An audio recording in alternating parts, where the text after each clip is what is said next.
So what's going on, guys? Thank you for tuning in to another video. This is gonna be a special treat because we have Jesse here from Forgotten Friend Reptile Sanctuary, and he's gonna tell us a little bit of what to do and what not to do when we come across snakes and other reptiles on a homestead. Jesse, thanks for coming on our property and just teaching us a few things about snakes. Can you just tell everyone a little bit about yourself and a little bit about your business?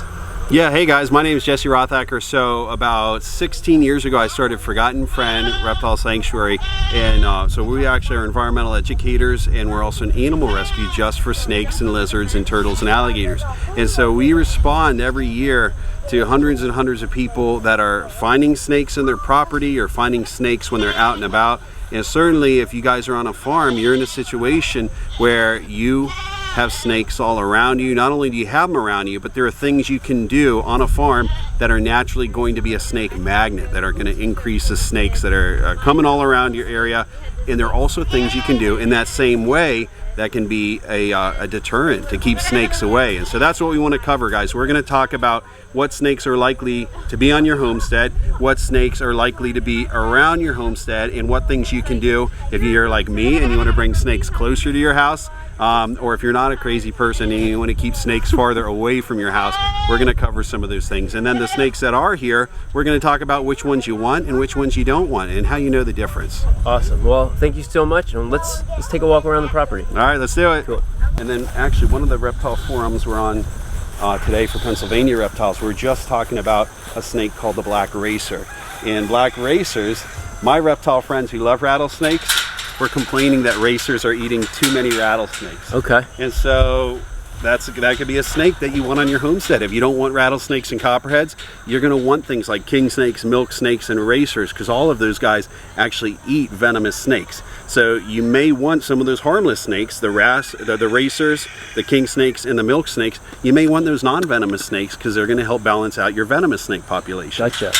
Because so the venomous snakes won't harm the non?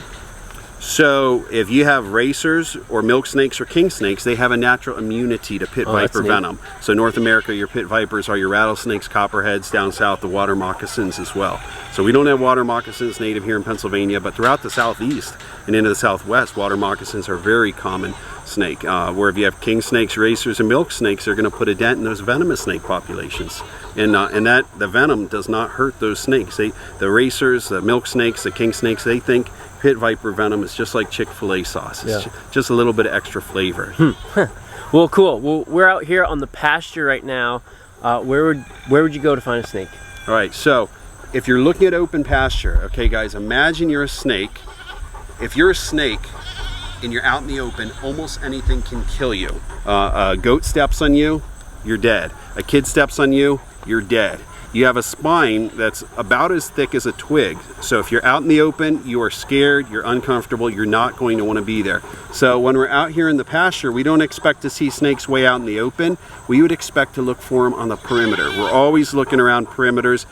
You want perimeters, if you're looking for snakes, you want perimeters of areas where there's a lot of sunlight, but they're also getting areas to hide in. So that could be things like emergent vegetation on the end of a field.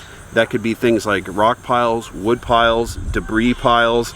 So any place that the snakes have access to a change from heat to cold, that's going to be attractive to them because they can't shiver, they can't sweat, they cannot regulate their own body temperatures internally. So they have to do that externally. They have to find things like a pile of rocks or a pile of old plywood or a pile of old roofing siding. Aluminum pieces. They need to find things like that. They can go up and down to regulate their temperatures. And so that's what we're looking for. We're going to look for hiding places and look for places that snakes can go from hot to cool throughout the day if they need to. So, we look over here at a barn.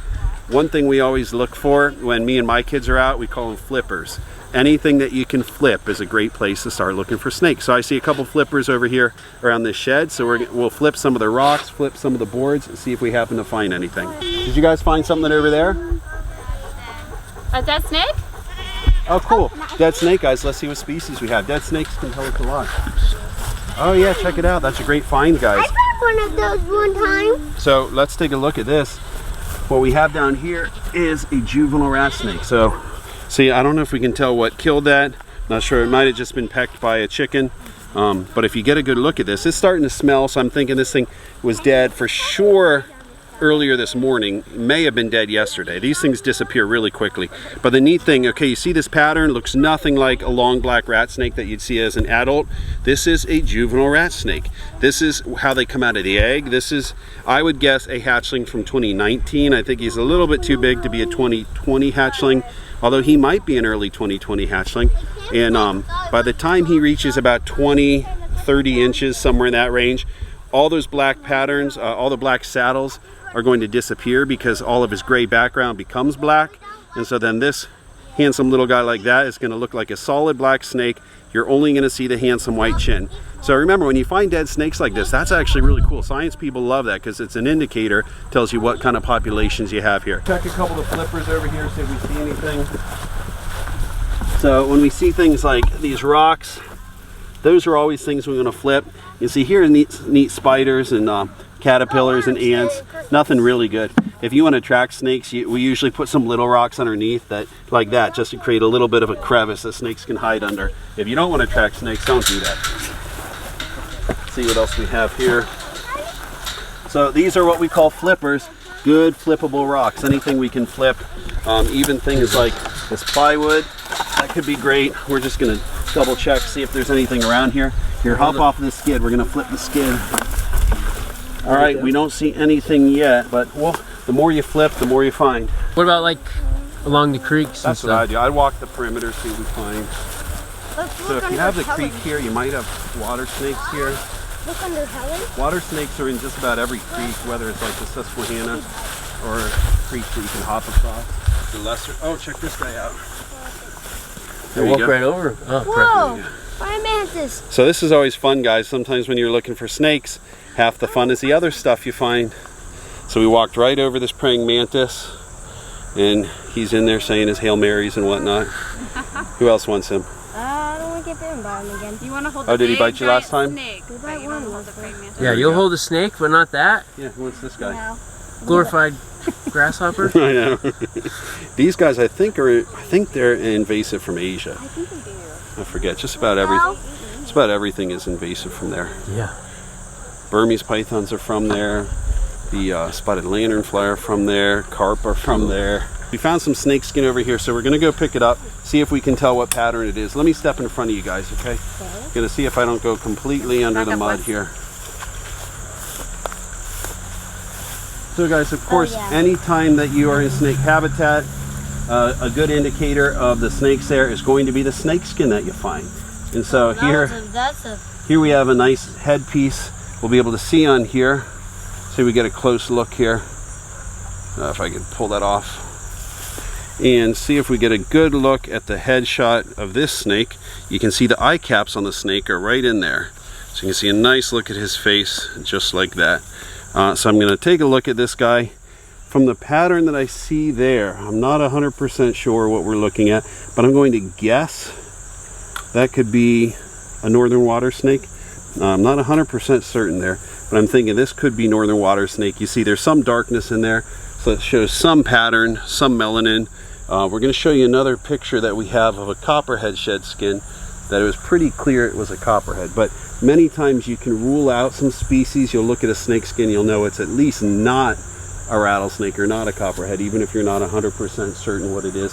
But when you are at the edge of a creek, sometimes you can look on the ground and find water snakes, but these kind of branches that overhang the creek, many times you'll be looking at the creek trying to find the snakes, and the snakes are actually climbing up in the branches. So if you have queen snakes are a harmless water snake that prey on freshly molted crayfish. They will be in the branches quite a lot. If you have water snakes, they may also be up in the branches, especially the big female water snakes. They might actually have 10 or 20 or more babies that they're getting ready to give birth to. Water snakes give live birth. They don't lay eggs, and so they need to warm themselves up to kind of help those baby snakes cook. Sort of sit in the oven and let those baby snakes get ripe. If you have water snakes, guys, keep your water snakes. Water snakes are really great Water snakes are going to feed a lot of animals. Water snakes are going to feed things like bass. They're going to feed things like bullfrogs. They're going to feed things like birds. So you want to have water snakes because they're going to be feeding a lot of the animals that you like. And also water snakes are going to keep your fish populations healthy. If you have slow fish, disease fish, you have fish that just are not the best fish in the gene pool, water snakes are going to single those ones out. So your water snakes are giving you healthy fish populations, and then water snakes also become meals for a lot of birds and mammals and amphibians and reptiles. They become meals for a lot of the critters that you're going to like. Oh yeah, all snakes are going to be inactive for like a good 3 or 6 months of the year. So we have some reptiles are going to spend more time below ground than they spend above ground. So like our Gila monsters that we have at our reptile room, they're from the Tucson desert, one of the hottest parts of America, and they don't like the heat that much because even though they're from one of the hottest deserts in the world, they spend the majority of their life underground in these cool rocky shaded crevices. So many times you have reptiles, people think of reptiles liking heat, and they do need a certain amount of heat, but heat will kill them before cold will kill them. So a lot of reptiles like heat, but they avoid it, sort of like a redhead like me.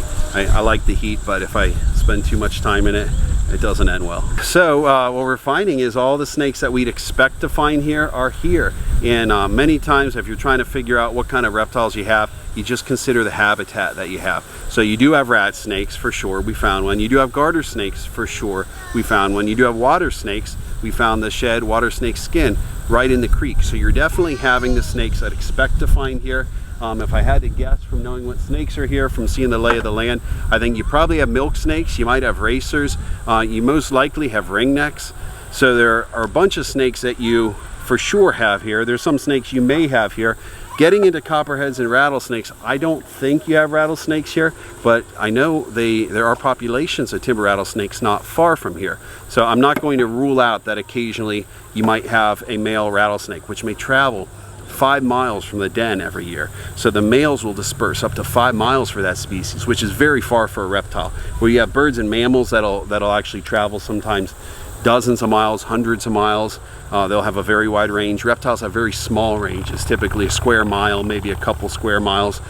So many times you either have a species of snake or you don't have it. You're just not within its range. You're not within the range of a population. So I think maybe could copperheads live here? I'd say yeah, maybe they could live here. But I'm not seeing big rock piles that they like. And many times when it comes to rattlesnakes and copperheads, they want to have good rock piles, sometimes rocky outcroppings at high altitude. I'm just looking around at the lay of the land as we talk. So you may have some venomous here. I would not be surprised if you don't have a single venomous species here though. It may just be the common harmless stuff, your rat snakes, your racers, your milk snakes, your water snakes, your garter snakes, your ringneck snakes, maybe some northern brown snakes. So you have a handful of really cool snakes here for sure, but I don't think you have much to worry about with the kids running around. Another way that you'll find snakes, when you have a lot of down logs, snakes are like us, they're patholese resistance. They want the easiest thing. So sometimes, you know, if you're driving home and you don't want to go out of your way and make something healthy, you might just stop at a Sheetz or Burger King because it's on the way home. It's really easy. Snakes can be the same way. So instead of going out searching the whole woods for a rodent, they know that mice are going to run linear paths along rocks and logs. So many times you will find, oh, you're touching poison ivy right there, guys. So many times you will find snakes just coiled up right in the inch of a log, because that becomes a mouse highway, and those critters, chipmunks, mice, are going to run back and forth along those logs. So anytime you're hiking in the woods, if you're going to be careful, don't step right here, because right here is exactly where a snake might be coiled up. So if you're smart, maybe step on top of the log and take a bigger step further away from it. Snakes really don't want to bite you. If you step on them, it's kind of a different story. So if you rub them right here, these are the parotoid glands. They actually emit a toxin. That's one of the reasons they can hop around above ground. Very few things will eat a toad. Garter snakes eat toads, hognose snakes eat toads, but these parotoid glands, these biggest bumps up top, emit a toxin that makes them very undesirable to most critters. So if we rub them here though, see if we can get a chirp. There you go, buddy. Sometimes we rub them right there, hoping we'll get a nice chirp out of him. He's getting close, I can tell. Oh, he's starting to vibrate. Oh, he's starting to pee. A lot of times he'll pee when you do it, but the peeing starts. If we get him past the peeing, I'm hoping he'll chirp for us. Go on, buddy. Can you say something? I know we're just draining him right now. This is called juicing the toad. There he goes. There you go. This is how you make toad smoothies. So he's starting to give us his little chirp. So we just gently squeeze him. We don't want to hurt him, but there he goes. Ooh. So that's a really pretty chirp that they give if you squeeze him just right. And now that we've emptied him out of every drop of toad juice, we'll put him back in the woods, see if he can find himself some Gatorade so he can win his next Super Bowl. Here you go, buddy. All right, guys, we're going to talk about what it means if you find snake eggs and where you might find snake eggs. So we got a call from a person in Lidditz, Pennsylvania earlier this summer, and they found a bunch of round rubbery eggs in their compost pile. If you have compost piles, if you have garden mulch, those are really popular places for reptiles to lay their eggs because it's very soft. It's easier for them to dig. They like to lay their eggs underground or at least in rock piles or log piles. And so if you look at a snake egg, if you can tell, these are a soft, rubbery type of shell. Most reptile eggs have a soft, movable, pliable, rubbery type of a shell. These ones already hatched. And they come in some different sizes. This one is kind of oval, shaped a little bit like a rugby ball or a jelly bean. And if you find eggs like this in Pennsylvania, they're not venomous. So they could be one of two things. They could be a snake egg. Some of the snakes that lay eggs are rat snakes, racers, milk snakes, I believe ringnecks. A number of really desirable snakes lay eggs in Pennsylvania. If you have rattlesnakes or copperheads, they are live bearing. So eggs that you find in Pennsylvania are never going to be a venomous snake. They could be something. Yeah, let me show you one other thing. Guys, could you show us what's in your hand? Could you turn around and show that to the video? So 100% of turtle species and crocodilian species lay eggs. So if you find a reptile egg in Pennsylvania, there's a good chance it could be something like that. That's a baby box turtle. And they come out about the size of a quarter. Very cute little guys. So when you find eggs in your garden mulch, in your compost piles, those are not venomous snakes. Venomous snakes only have live babies. So do garter snakes, so do water snakes, so do ribbon snakes. Some snakes and some lizards have live babies, some snakes have eggs. All turtles and all crocodilians have eggs. But the eggs that you guys find in your homestead or on your farm, if you are in the Northeast like we are, they're not venomous. If you are in the Southeast or the Southwest, the only venomous snake in North America that lays eggs is this one, the coral snake. And coral snakes are very uncommon, they're very secretive, and you really have to go out of your way to get bitten by a coral snake. They have tiny teeth and their teeth are immobile. If you have pit vipers like rattlesnakes, copperheads, water moccasins, their teeth start tucked in like this and they are on hinges and they move when they strike. So the pit vipers can do a longer distance lunging strike. The coral snakes have tiny little front fixed teeth, so they almost have to chew in those teeth in order to bite you. So if you get bitten by a coral snake, it's probably your fault. But if you guys find reptile eggs in your garden, you want those things around. Those things are going to help. They're going to be eating rodents. They're going to be your best friend. All right, so if we find eggs in a compost or even anywhere on the homestead, what should we do? Should we leave them there, call you? You know, because if we want to keep adding to the compost, we don't want to damage the eggs. So let's start with what you're supposed to do in Pennsylvania. In most states, reptile nests are protected. In Pennsylvania, it is illegal to mess with the nests of reptiles or amphibians. So if you find a reptile nest, by law, it's actually protected. And the best thing to do, this is what I would recommend, is just get some landscaping flags, some little gardening flags, stick them in the ground so you know where they are, so you know not to step on them. And try not to add too much to it. Now they might be able to crawl through the mulch. Let's say you bury them a foot or two under. They might be able to crawl out of that, but you could actually entomb them. You could actually bury them too far under if you continue adding to it. So they might be able to climb their way out, they might not. If you find a reptile nest, just leave it be. You really don't need to protect it. They're going to hatch on their own. The mom has actually selected that spot because the mom knows that's the right temperature, that knows it's the right humidity. So the mom's actually chosen that spot. So it's best just to leave it there. And make a new compost pile. Yeah, if you can. Either make a new compost pile or, like I said, just put that little landscape flag there and just start composting to the other side of it. Just give it a few extra inches. Try not to step on that compost. It's really easy to squish these eggs. Remember what we talked about, they are pretty soft. They're pretty soft and rubbery. So you can see this one would have started looking the same shape as a chicken egg, as far as being nice and round, but once they hatch out, there's nothing inside the egg, and because they're rubbery, they just kind of shrink in together. Okay. So it's kind of neat seeing how reptile eggs work. Now, do the mom come back? Do they just leave the eggs? I'm glad you brought up that question, and actually one of the photos that we wanted to use to illustrate that is that pythons are one of the only species of snakes in the world that stay with their nest. Okay. So for some reason, different python species like to stay with their nest, and so we hatched out some pythons at the reptile sanctuary this year, and the mom actually kept sitting on her eggs the entire 9 weeks or so as they were incubating. But most snakes, okay, the rule is most snakes grow up as orphans. Okay. Most snakes do not have their mom around. So if you find a reptile nest, say you find a handful of eggs, like here we have a handful of eggs. If you find something like that, the mom is not close by watching over the nest. It's nothing that you have to worry about. Turtles do not stay with their eggs. Most snakes or egg layers do not stay with their eggs. They're going to lay them in as safe of a place as they can find, sometimes under a rock, a log, compost piles, garden mulch. They love that kind of stuff. Remember, animals are lazy just like us. They want the path of least resistance. They're not going to go for the most organic, natural, wildlife looking place they can find. They're going to go, oh sweet, there's some freshly mulched gardens underneath a hosta. I'm going to go use that because it's really easy to dig in. It holds humidity. Okay, cool. All right, so when Jesse is called out to a property, he comes to rescue these reptiles, whether it's snake, a turtle, and right now, so if you have a snake in your house, Jesse, what would you come out and want to do? They're just scared. Guys, if you have a wild snake that ends up in your yard or in your house and you don't want him there, we can help relocate him. Like we recently got a call for a little black snake that found its way inside a living room, and the lady actually was cool about snakes in her yard. She just didn't want them in her living room. So in that case, we came out there, we found the snake, and we helped relocate him really nearby. I think it might have been just in her backyard that we relocated it.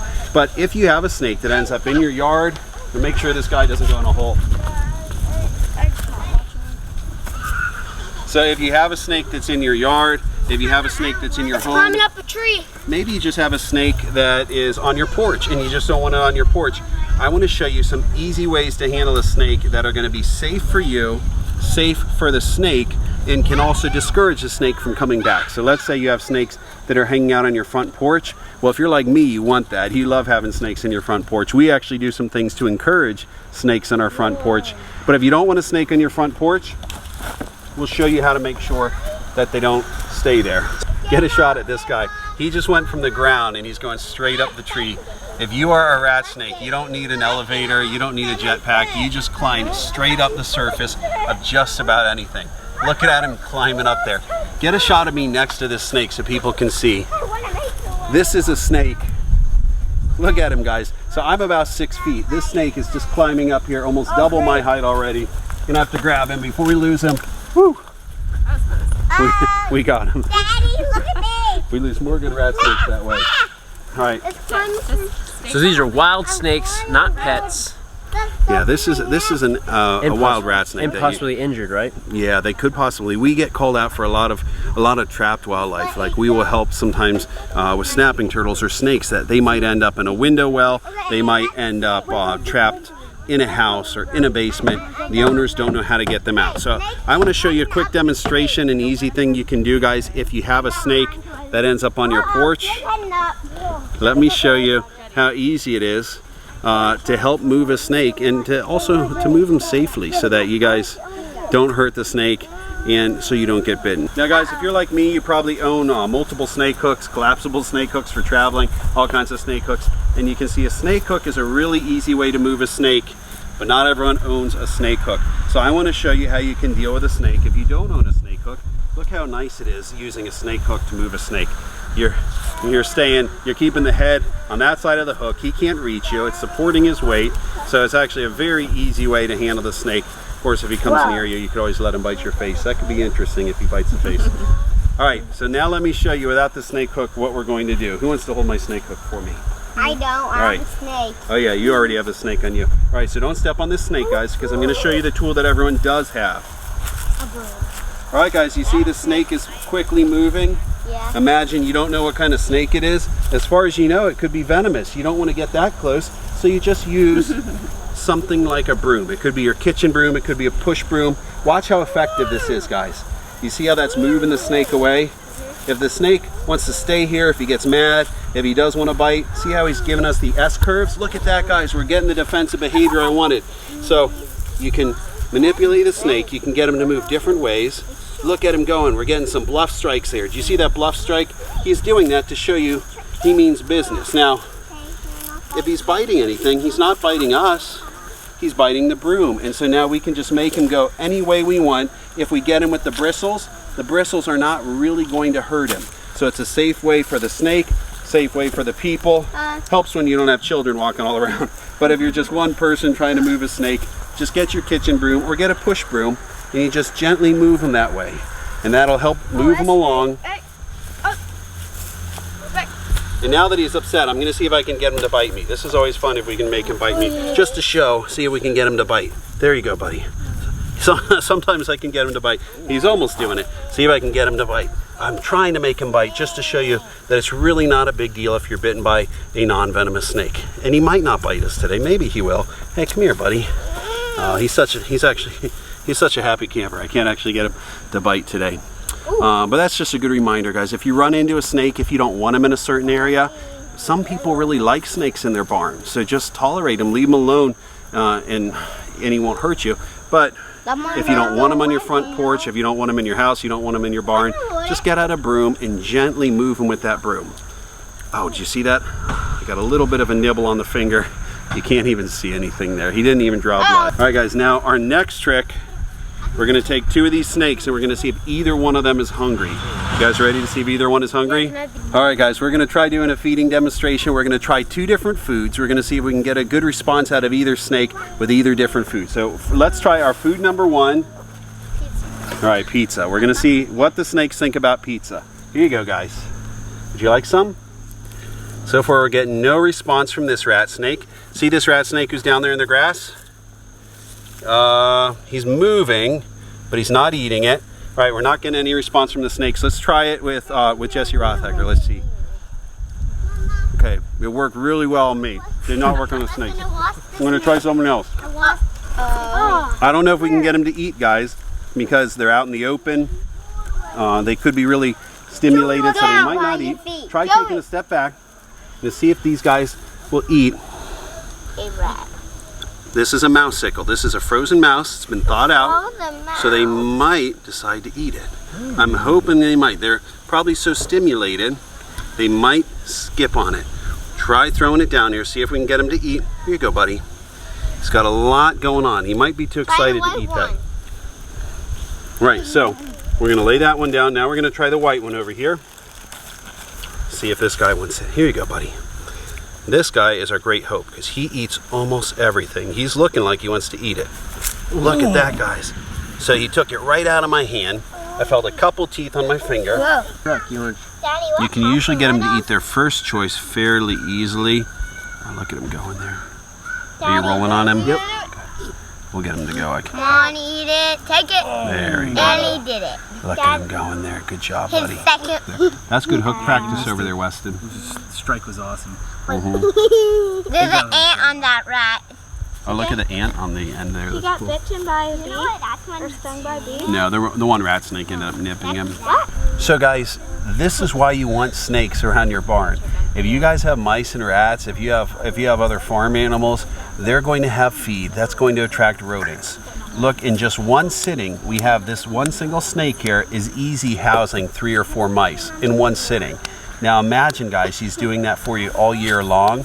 We're talking about in 1 year, it could be hundreds of mice that he's eating. So then multiply that if he's a snake who lives 10 or 20 or 30 years. Think about the hundreds, possibly thousands of mice that he's directly impacting. And then I want you guys to consider one single mouse may reproduce about every 28 days. So you're talking about this one mouse that he just ate. In 28 days, that could have turned into about a dozen mice. then you start multiplying that out. If nothing impacted those dozen mice, give them a few months, you're talking about hundreds of mice. If those multiply, you're quickly exponentially getting into thousands and thousands of mice that are being impacted by one single harmless rat snake. So I want to encourage you guys, if you have reptiles around your barn, just give reptiles a chance. Just leave them alone. They're really not going to bother you. Even if they end up eating a couple chicken eggs, rat snakes occasionally will eat chicken eggs. Even if they end up taking a couple chicks out of the population, just think of it like you're hiring a night watchman, that he's going to be doing pest control 24 hours a day. He's going to work holidays, he's going to work weekends. He'll never send you a bill. He's a lot cleaner than some of the other animals, the other predators that would be around, digging holes, making messes. So having a snake in your property, having a healthy population of snakes is one of the best things you can do to invest in having a good, clean, and pest-free property. So I encourage you guys, if you have some snakes, don't worry about them, just leave them there. Oh, he's hungry. He wants that fourth one. All right, Jesse, well, thank you for coming out. If people wanted to find you, where could they go to see you? I know you guys just starting a YouTube channel, so guys, go check out Forgotten Friends on YouTube. I'll leave a link down below in the description. I'll also leave a tag at the end of this video. But where else? Where can people find you? So we're online at forgottenfriend.org, and you'll find all of our socials at forgottenfriend.org. If you want to take the shortcut right to our YouTube channel, it's Forgotten Friend Reptile TV, or you could go to forgottenfriend.tv and join us on our YouTube and join us on our other socials. Thanks, guys, for giving reptiles a chance. This was awesome because I know my wife, when she sees a snake, you know, she gets scared. I mean, that's sort of like a natural thing with people that aren't educated with snakes. So I think this even people that are, sometimes there's a fear factor that can be involved. Yeah, so I think this was awesome for you to come out, show us a few things. But yeah, we really appreciate you coming out. We appreciate you guys for tuning in. We really appreciate you guys taking the time out of your day to watch our lives. Again, go check out Jesse and go subscribe to his channel, guys. He has some really good things going on. And again, we really appreciate, and we'll see you guys on the next video. Thanks, guys. See you later.